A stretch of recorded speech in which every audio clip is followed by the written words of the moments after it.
You spent $3,000 on a MacBook Pro because you wanted a machine that would last 5 years. But 6 months in, you open a utility like SmartCTL and see something terrifying. Your SD health is at 922%. You haven't even filled half the drive with files. Where did those terabytes of total bytes written come from? You look at Activity Monitor, and there it is. Docker Desktop. It's not just a background process, it's a high-velocity write engine that is eating your NAND flash for breakfast. Most engineers assume Docker is just Linux in a box, but on macOS, that box has a very expensive friction point. We're going to look at the hidden mechanism that turns a simple npm install into a hardware degrading event, and why the way you mount your code folders is the difference between a 5-year laptop and a 2-year paperweight. To understand the damage, we have to look at the lie. Docker on Linux is native, it uses the host kernel. But Docker on macOS is a lie. It's actually a lightweight Linux virtual machine running on top of the Apple hypervisor. This VM has its own virtual disk, a massive file usually named Docker. Raw. When your container thinks it's writing to a disk, it's actually writing to a virtual file system, which then tells the VM to write to that raw file, which then tells macOS to write to the physical SSD. This is the virtualization tax. But the real killer isn't the VM itself. It's the bridge between your Mac's documents folder and that Linux VM. When you mount a volume to sync your code, you aren't just sharing a folder, you are creating a high-frequency communication channel that never sleeps. For years, the default bridge for Docker on Mac was gRPC FUS. Think of it as a translator that has to approve every single file change. If your containerized app writes a log file, the Linux kernel inside the VM sends a message to the FUS driver, which sends a gRPC message to the host, which finally touches the SSD. Here's the problem: small, frequent writes like a database heartbeat or a hot reloading dev server trigger a massive amount of metadata overhead. What should be a 4 kilobyte write becomes a cascade of tiny messages. This creates a phenomenon called write amplification.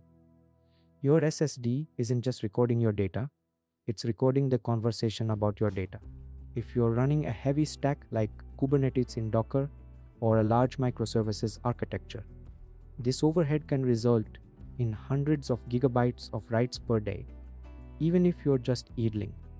Every SSD has a TBW rating, total bytes written. Once you hit that limit, the NAND cells lose their ability to hold a charge. On a modern MacBook, that SSD is soldered to the logic board. If the SD dies, the laptop dies. When Docker uses inefficient file sharing, it forces the SSD controller to perform garbage collection more frequently. Because SSDs can only erase data in large blocks, but write in small pages, frequent small writes force the controller to move existing data around constantly. This is the death by 1,000 cuts. A developer running a heavy seek CD pipeline locally might be doing 500 gigabytes of writes a day without knowing it. In 1 year, that's 180 terabytes. For a base model 256 GB MacBook, you might be halfway through the drive's guaranteed lifespan before you even finish your first project. But wait, it gets worse. It's not just the files, it's the memory. macOS is aggressive about using swap, taking part of your SSD and using it as temporary RAM. When you give Docker desktop 8 gigs of RAM on a 16 gig machine, macOS feels the pressure. The Docker VM is a greedy process. Even if the containers aren't using all that RAM, the VM often holds on to it. This starves macOS, forcing it to swap some processes out to the SSD. Now, every time you switch tabs in Chrome or open Slack, you're hitting the SSD because Docker is squatting on the physical RAM. You are now being hit from both sides. The container IO is burning the SSD from the inside, and the memory pressure is burning it from the outside. This is why your Mac feels sluggish. After a long day of Docker usage, your SSD is literally becoming the bottleneck for your entire OS. So, do you have to delete Docker? No, but you do need to fix the defaults. First, go into Docker desktop settings and ensure VirtualFS is enabled. Unlike gRPC FSC, VirtualFS is a high-performance sharing mechanism that dramatically reduces the metadata overhead and write amplification. Second, check your volume mounts. If you don't need real-time sync for a folder like a node modules or a vendor directory, don't mount it from the host. Let it live inside the Docker VM's internal file system.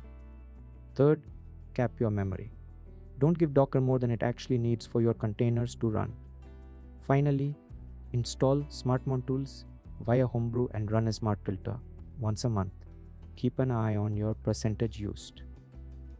If it's climbing by more than 1% a month, you have a configuration leak.